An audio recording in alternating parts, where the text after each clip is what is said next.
This is the latest video released by Russia's defense ministry. Troops and tanks leaving a military base for drills near the border with Ukraine. They've amassed an estimated 100,000 forces in the region since November. Earlier this week, the US formally rejected one of Moscow's key demands to block Ukraine from joining NATO. Russia says that leaves them with little ground for optimism. Despite continuing troop movements, Russian officials try to tamp down fears of a looming invasion. Со своей стороны, мы уже неоднократно заявляли о том, что наша страна ни на кого нападать не собирается. Считаем неприемлемой даже мысль о войне между нашими народами. Such statements aren't allaying fears in Washington or among its allies.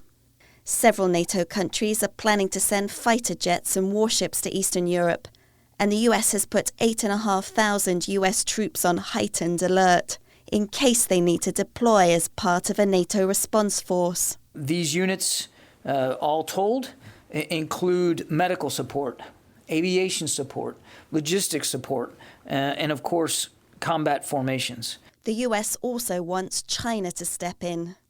We are calling on Beijing to use its influence with Moscow to urge diplomacy. Because if there is a conflict in Ukraine, it is not going to be good for China either. There will be a significant impact on the global economy. There'll be a significant impact in the energy sphere. But the Kremlin says the Western response to its actions is evidence that Moscow is the target of aggression, not the aggressor. Понятно, что военная напряженность в Европе снизится, если НАТО отведет свои силы из восточноевропейских стран. Raising the stakes for Moscow, the US has threatened to stop the opening of a major pipeline that would send Russian gas to Western Europe if Russia invades Ukraine. But it's unclear how or even whether the US could do that.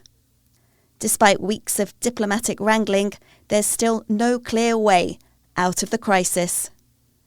Asnaya, Chou and Louise for TaiwanPlus.